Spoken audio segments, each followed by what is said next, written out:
Muy bien, buenas noches.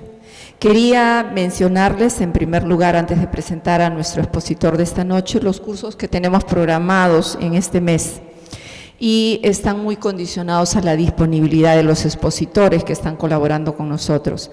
Este ciclo de conferencias, que es aspectos de diseño estructural sismo resistente en edificios con sótanos y de mayor altura, que está a cargo del ingeniero Antonio Blanco Blasco, está entre el lunes 5 y el lunes 12, de acuerdo al tiempo que él dispone. Y va a ser de 6:30, empezar 6:30 hasta las 10 de la noche.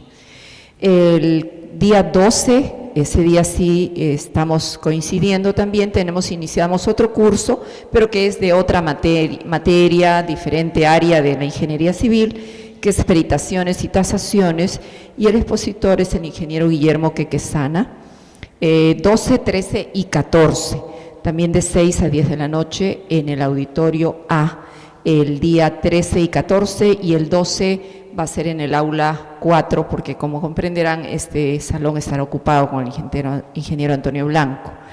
El sábado 17 de julio tenemos la conferencia Normatividad sobre Seguridad y Salud en la Construcción, sobre la norma G050 y la nueva norma de metrados. Está a cargo del ingeniero Javier Max Brioso, que es miembro del grupo que ha preparado la norma de seguridad en obras, que espero que pueda compartir con ustedes un tema que está bastante demandado últimamente. Muy bien, y sin más, quiero no presentarlo porque casi todos lo conocen, pero hacer una pequeña referencia de la vida o experiencia del ingeniero Antonio Blanco Blasco. Un poquito nada más, dice él, ya todos lo conocemos.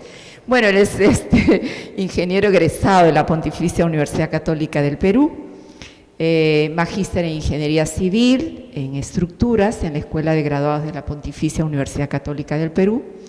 Él ha sido, o es todavía, profesor principal de la Católica en la Facultad de Ingeniería y de Arquitectura, profesor contratado en la Universidad Nacional de Ingeniería, pues también es un past presidente del capítulo de Ingeniería Civil del Colegio de Ingenieros, ex decano departamental de Lima del Colegio de Ingenieros del Perú, es decano nacional del Colegio de Ingenieros del Perú, imagínense toda la experiencia que él tiene, ex presidente del capítulo peruano del American Concrete Institute, conocido expositor en diversos congresos nacionales e internacionales de ingeniería civil y de estructuras.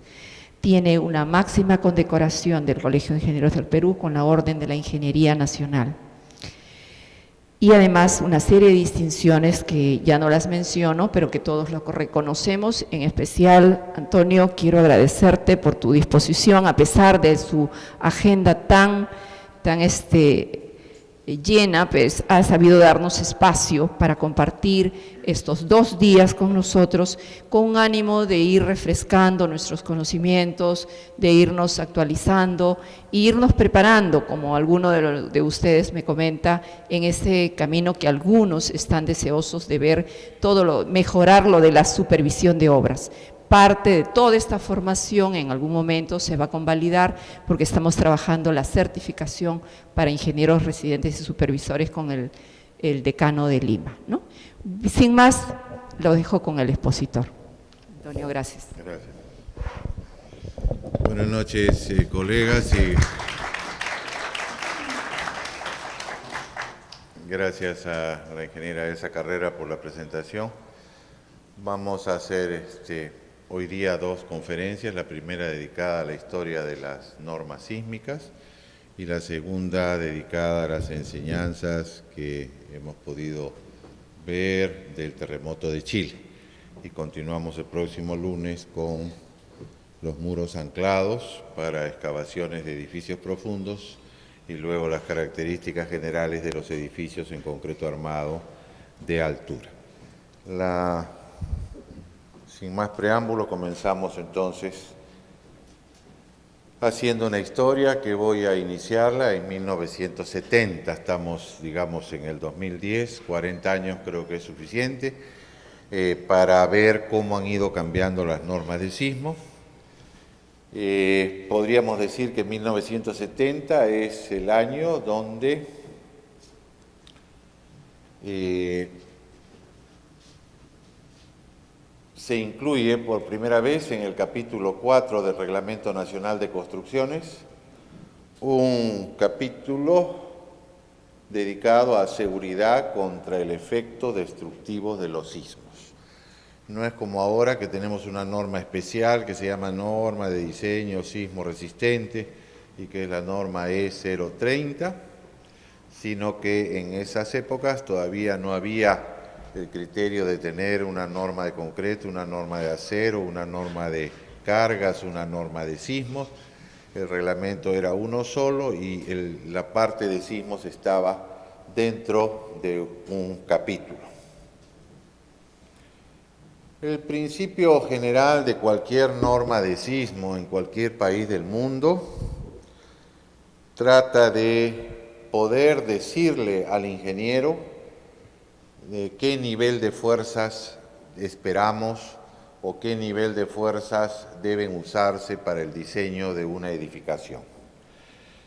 Si recordamos un poco qué cosa es el sismo es un movimiento que se origina en la tierra y por consiguiente nuestro edificio sentirá en la base, o sea, en la cimentación, un movimiento lateral, vertical, que en realidad los ingenieros lo dividimos en una componente norte-sur, en una componente este-oeste, en una componente horizontal, en una componente vertical, pero la verdad es que el sismo viene como él quiere y simplemente para fines de estudio es que lo dividimos en una componente horizontal, una componente vertical o una componente en X o una componente en Y. Si la tierra se mueve, si nuestra cimentación se mueve, nosotros que estamos arriba en un edificio también nos vamos a mover. ¿Y qué va a pasar? Que los movimientos no van a ser iguales, las aceleraciones que se presentan en la base no necesariamente van a ser iguales a las aceleraciones que hay en el edificio, salvo que tengamos un búnker, ¿no? Algo que sea un cuerpo infinitamente rígido, entonces en ese caso podríamos decir que este señor se va a mover igual que la base. Pero las estructuras no son búnkers o no son cuerpos infinitamente rígidos y por consiguiente el edificio va a tener aceleraciones, desplazamientos y velocidades diferentes a las que hay en la base. Si nuestro edificio tiene peso, tiene masa, y si además el edificio se comienza a mover, entonces, para fines de estudiar los efectos del sismo en una estructura, ¿qué es lo que decimos? Que en cada piso se concentra la masa del edificio. Tengo un edificio de 10 pisos, puedo decir que en cada nivel de un techo, de un piso, hay pues no sé cuántas toneladas, ¿no? Entonces, si hay el desplazamiento, si hay la aceleración en la base, mi edificio se va a comenzar a mover y se van a generar fuerzas de inercia. Fuerzas de inercia que no son otra cosa que decir masa por aceleración, porque esa era la famosa segunda ley de Newton. Si yo tengo un cuerpo moviéndose con una aceleración y ese cuerpo tiene una masa, eso es equivalente a decir a ese piso le voy a poner una fuerza que sea igual a masa por aceleración. Y si el edificio pues tiene 10 pisos, entonces teóricamente vamos a decir que hay 10 fuerzas, ¿no? Para concentrarlas en cada nivel. Y a nivel del primer piso llegará la fuerza total, la suma de todas las fuerzas, que es lo que llamamos cortante. Esa será una fuerza vertical, será una fuerza horizontal. Normalmente la que más nos preocupa es la fuerza horizontal. ¿Por qué? Porque el edificio se va moviendo un piso diferente que el otro y se van generando deformaciones entre piso y piso. Esas deformaciones entre piso y piso son los que nos dan los momentos, los cortantes, los axiales, y entonces normalmente decimos que vamos a diseñar un edificio sometido a un conjunto de fuerzas horizontales cuya suma es igual al cortante que hay en el primer nivel. Entonces, cualquier reglamento trata de decir cuánto vale ese cortante que hay en el primer nivel. Las letras pueden cambiar, de hecho la letra que se usa en el reglamento actual es diferente a la que se usaba hace 40 años, pero el concepto no debería cambiar. Fuerza es igual a masa por aceleración. La masa o el peso, ¿no? sabemos que para el sistema de unidades que usemos es equivalente, tantos toneladas o tantos kilos, y este conjunto de letras, que es lo que usaba el Reglamento Nacional hace 40 años, debería ser la aceleración. Entonces, tranquilamente podríamos decir suma de fuerzas igual masa por aceleración. Entonces, la siguiente pregunta es ¿cuánto vale la aceleración? Porque la masa la vamos a conocer nosotros, dependemos de nosotros mismos, ¿no? Tenemos edificios más pesados, menos pesados, tenemos pisos con más masa, con menos masa. Entonces, cualquier código del mundo trata de poder decir qué aceleración esperamos en el país X. ¿Qué aceleración máxima esperamos cuando venga un sismo severo? En el caso del Perú, se fijó hace muchos años que esa aceleración máxima, entre comillas, nadie sabe cuál será la que vendrá, pero al menos para fines reglamentarios, es 0.4 veces la gravedad. Entonces, esperamos que venga un terremoto fuerte y ese terremoto fuerte tendrá una aceleración máxima de 0.4 veces la gravedad. Muy bien, eso es lo que se siente abajo. ¿Qué es lo que se sentirá en mi edificio? Dependerá si mi edificio es más rígido o más flexible. Dependerá si el edificio es de concreto o de acero, si el edificio es de adobe, por decirlo. Dependerá si el edificio está en Lima o está en Iquitos. Entonces, si bien es cierto, partimos de un concepto fuerza igual masa por aceleración, los reglamentos no pueden decir que la aceleración es igual para todo el mundo. Lo único que pueden decir es que la aceleración esperada en el terreno es 0.4 veces la gravedad. Y esa aceleración se amplificará o disminuirá dependiendo de la ubicación del edificio, dependiendo de la rigidez del edificio, rigidez sinónimo de período de vibración, etcétera, etcétera. Si miramos ya no el concepto, sino las letras que usaba el reglamento hace 40 años, una primera era de uso o importancia, sigue siendo hasta ahora una letra válida.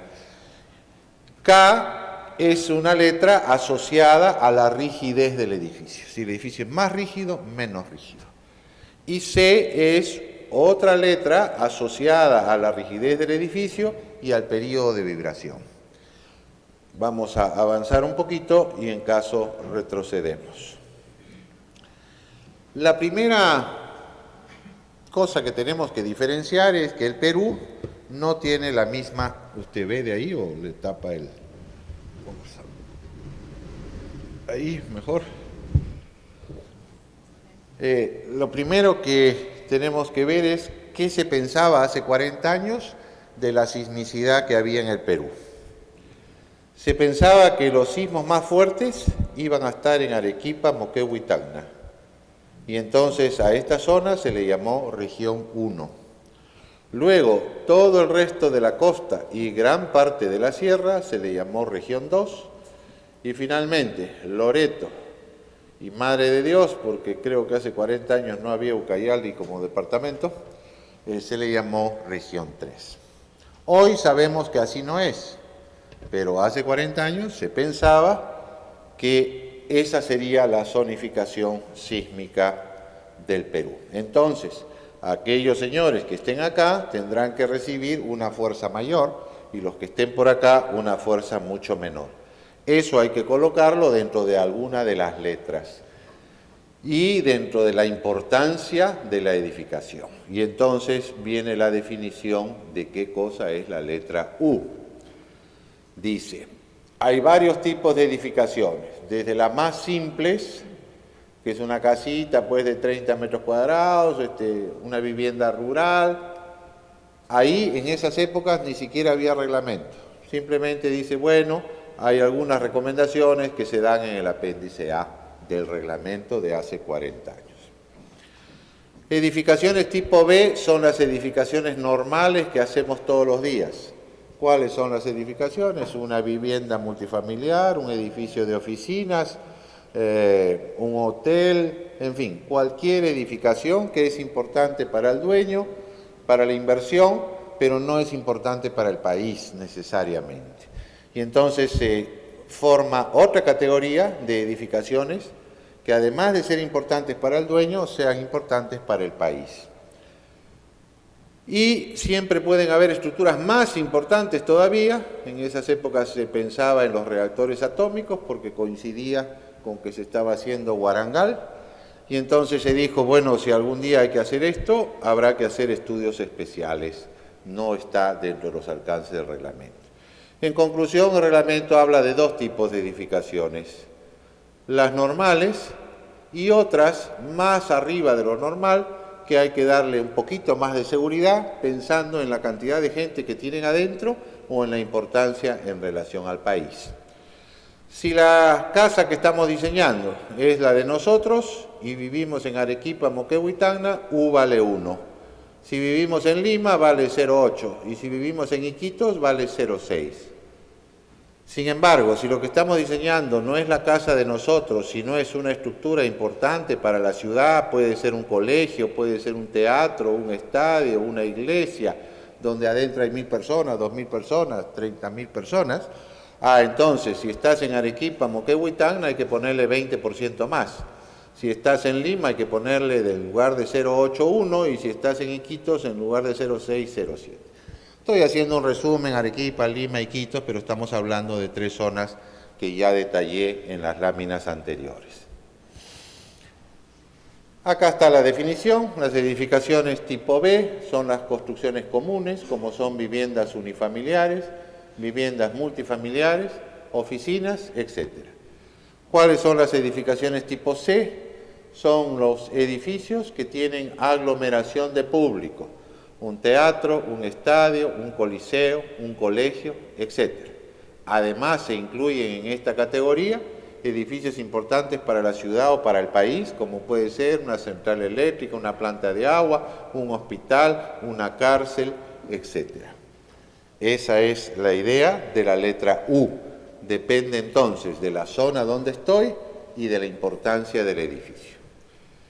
La segunda letra es la letra K, que yo decía que depende de la rigidez del edificio. Si tengo un edificio muy rígido, quiere decir que ese edificio va a absorber mayor fuerza. Si tengo un edificio flexible, ese edificio va a absorber menor fuerza. ¿Qué se decía hace 40 años? Que hay 4 tipos de edificios. Los pórticos, y ya se comenzaba a hablar de la palabra ductilidad. Antes del 70, si uno lee algún reglamento del 60, era muy difícil encontrar pórticos especialmente dúctiles, pórticos dúctiles, simplemente se decía pórticos.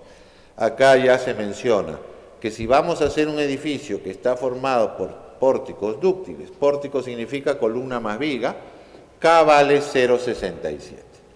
¿Cuál es lo contrario a eso?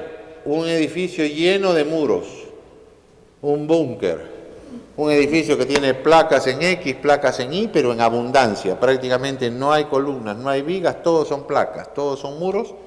Pues ese edificio, por estar formado por muros, va a ser mucho más rígido que el que está formado por pórticos. Entonces la fuerza que le tiene que tocar a este señor tiene que ser mucho más grande que la que le toca a este. Efectivamente, K vale 0,67 y K vale 1,33, prácticamente el doble. Si voy a diseñar un edificio, ¿no? Estoy hablando hace 40 años. Con puro muro le voy a tener que poner una fuerza, el doble que la que le tengo que poner si el edificio solamente está conformado por pórticos.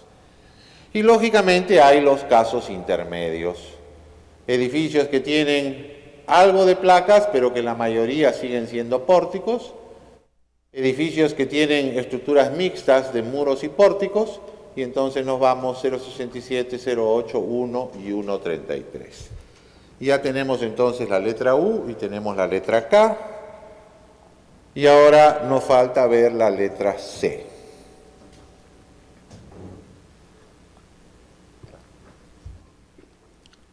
C es el factor que determina el porcentaje de la carga permanente más una parte de la carga viva, que debe tomarse como cortante sísmico en la base y se calcula con una expresión que depende del periodo de vibración del edificio. Si tengo un periodo corto, voy a tener mucha fuerza. Si tengo un periodo largo, voy a tener Bueno, más que fuerza, aceleración, ¿no? Si tengo un periodo corto, voy a tener una aceleración mayor. Si tengo un periodo largo, voy a tener una aceleración menor. Entonces, el reglamento lo primero que decía es cómo calcular el periodo. Porque si no calculo el periodo, no voy a poder calcular la letra C. En el año 70 no teníamos las computadoras que tenemos hoy día. Entonces no era fácil hacer lo que hoy día decimos un análisis dinámico, ¿no? Ahora hay miles de programas, se compran los programas y la máquina hace todo. Bueno, hace 40 años hacíamos con nuestras manitos, ¿no? Y teníamos que hacer aproximaciones para poder determinar cuál es el periodo de vibración de un edificio.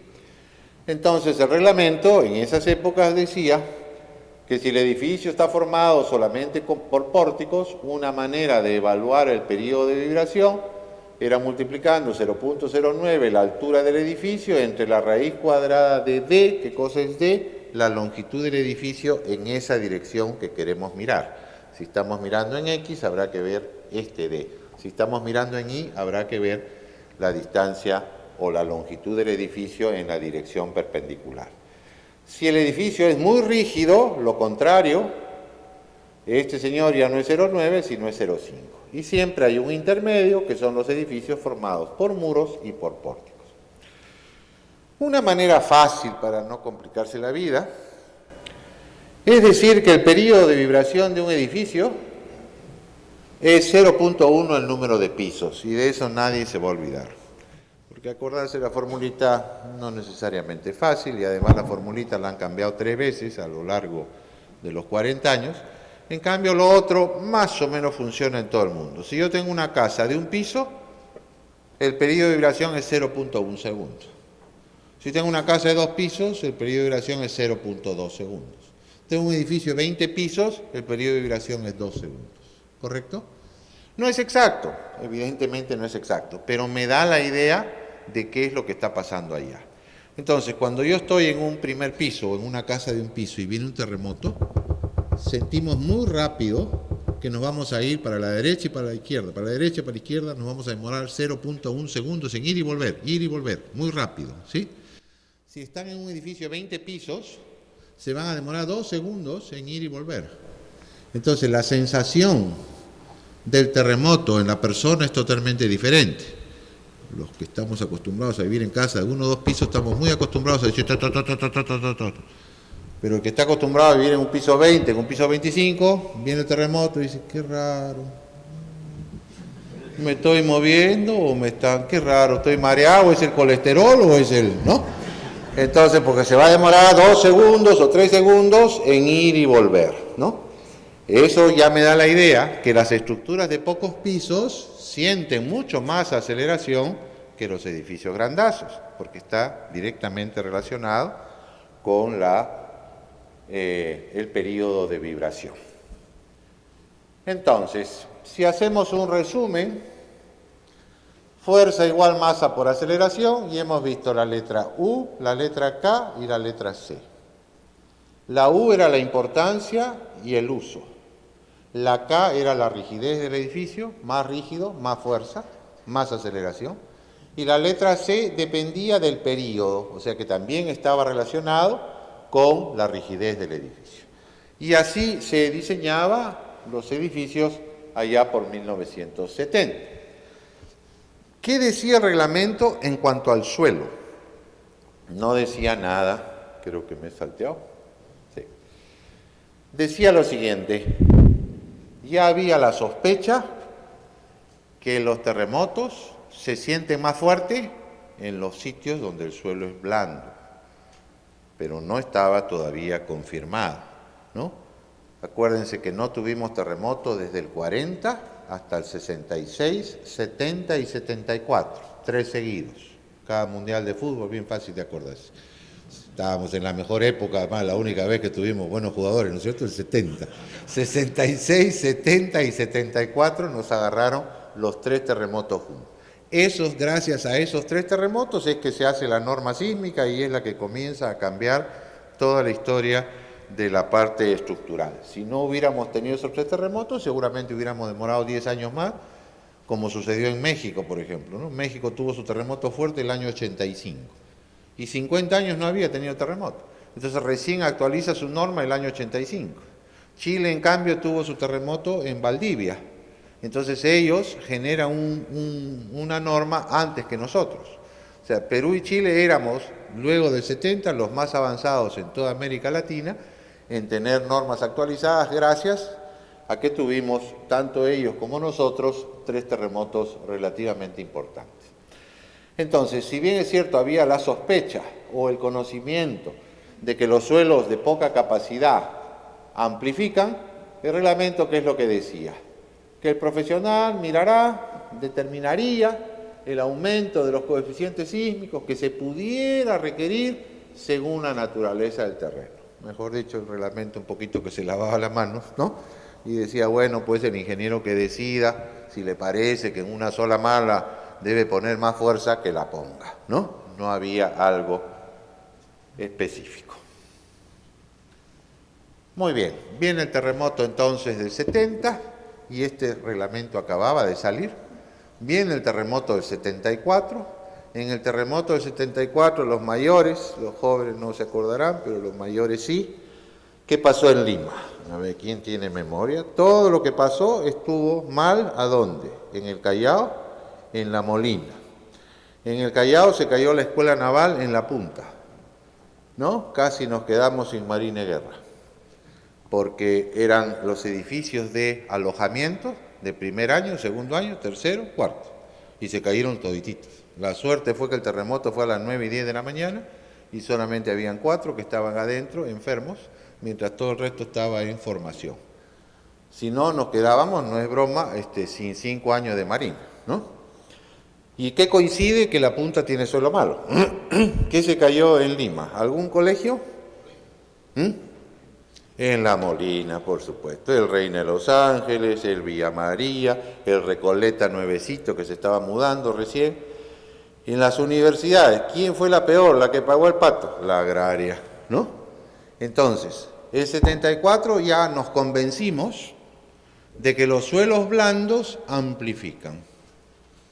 Y el terremoto del 74, si más no recuerdo, fue un 3 de octubre, día de la Revolución, ¿sí? Y la réplica un 9 de octubre, Día de la Dignidad Nacional. ¿Ah? ¿Se acuerdan o no se acuerdan? Claro. Y el 9 de octubre se iba a inaugurar un local en La Molina que se iba a llamar en esas épocas Induperú. Y ahí se había puesto un aparatito y ahí el registro de la aceleración de esa réplica fue como 50% mayor que el único registro que teníamos en esa época en lo que ahora se llama el Parque de las Luces y que antes se llamaba Parque La Reserva, ¿no? Entonces, se hace un nuevo reglamento y lo primero que se tiene que cambiar es añadir una letra para tomar en cuenta el suelo. Entonces, H igual UKCP. Ahora cambian la K y le ponen Z y U para que sea más explícito la zona dentro del Perú, el uso o importancia, el tipo de suelo y este señor sigue relacionado con el periodo de vibración y con la rigidez lateral. Y ahora explícitamente le dicen fuerza igual masa por aceleración, pero vamos a dividirla entre un valor mágico que se llama RD. ¿Qué significa RD? Reducción de esta fuerza gracias a la ductilidad de las estructuras que vamos a diseñar. Entonces, lo difícil es explicar qué cosa es ductilidad y por qué vamos a diseñar con una fuerza menor a la que me sale. Porque yo podría decir fuerza igual masa por aceleración y no tengo que dividir entre nada, ¿no es cierto? Si yo quisiera vivir súper seguro, pero así, ni siquiera me muevo cuando venga un terremoto, el más fuerte que sea, no divido entre nada, bien fácil. Entonces divido entre 1 y me sale una fuerza enorme. Sin embargo, nosotros diseñamos dividiendo entre 3, entre 4, entre 5. O sea, diseñamos los edificios considerando una fuerza 3 veces menor, 4 veces menor, 5 veces menor de la que pudiera venir. ¿Y por qué es eso? Porque admitimos que nuestras estructuras van a incursionar en el régimen plástico cuando venga un terremoto muy fuerte. Eso vamos a explicarlo con calma porque no es fácil de entender. Yo voy a tomar un ejemplo con el fierro. ¿Cómo es el fierro de construcción? Si imaginamos una curva fuerza y en X deformación, siempre hemos aprendido que el fierro es una maravilla, es un material 100% elástico, ¿no es cierto? Se va deformando proporcional a la fuerza. O sea que si yo agarro un fierro, le pongo 200 kilos de tracción, se deforma 1 milímetro. Ahora le pongo 400 kilos, se deformará 2 milímetros. Y de ahí para adelante siempre va a ser deformación proporcional a la fuerza. Eso lo grafico y me sale una línea recta, ¿sí? Hasta que llega un momento en que el fierro fluye. Y a ese punto le llamamos punto de fluencia, FY, ¿sí? Y decimos que el fierro que usamos en el Perú tiene FI 4.200 kilos por centímetro cuadrado. Quiere decir que el fierro tiene un comportamiento 100% elástico, todo proporcional, lindo, hasta llegar a 4.200. ¿Qué pasa después? Si yo sigo jalando y sigo jalando a ese fierro, cualquiera podría creer que el fierro se va a romper. ¿Cómo sucede con un adobe? Yo agarro un adobe, comienzo a jalar, jalar, jalar y ¡pac! Se rompió. No me avisó nunca que ya se iba a romper. El fierro es buena gente, te va a avisar. Ya me voy a romper de aquí un ratito, sigue jalando nomás, pero ya estoy llegando a mi capacidad. El adobe no avisa, ¿no? Jala, jala, ¡pac! Se rompió.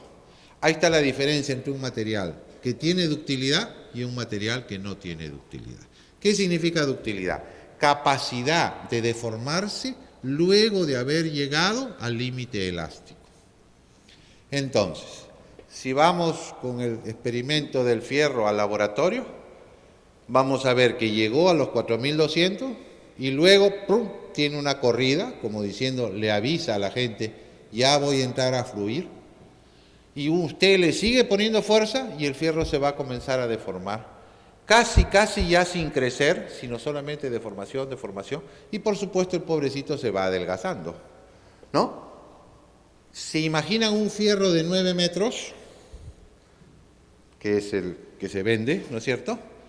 Lo comiencen a jalar, jalar, jalar, jalar, jalar.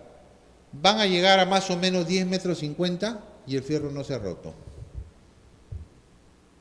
¿No? Eso no lo tiene ningún material más que el fierro.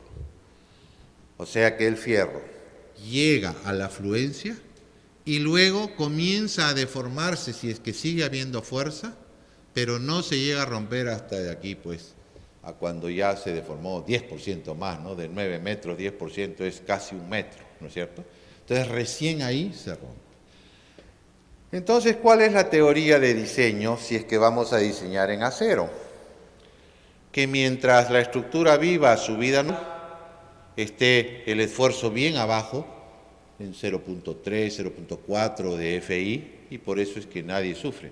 Y que cuando venga el sismo ese que viene una vez cada 500 años, de todas maneras ese acero va a superar el límite elástico y va a llegar casi a morir, y ojalá no muera, sino que nos haya dado el tiempo suficiente de deformarse ese 10% y que no haya venido el colapso. Ese concepto es ductilidad y el concreto es más o menos lo mismo, guardando las distancias, porque el fierro es mucho más dúctil que el concreto. El concreto llega hasta 210, ¿no? Decimos F'C 210. Llega hasta 210, avanza un poquito más, disminuye y recién revienta. Si la deformación unitaria era 2 por 1000 cuando llegó a la resistencia, se rompe al 3 por 1000. O sea, también ha tenido una posibilidad de generar ductilidad. Entonces, todas las normas del mundo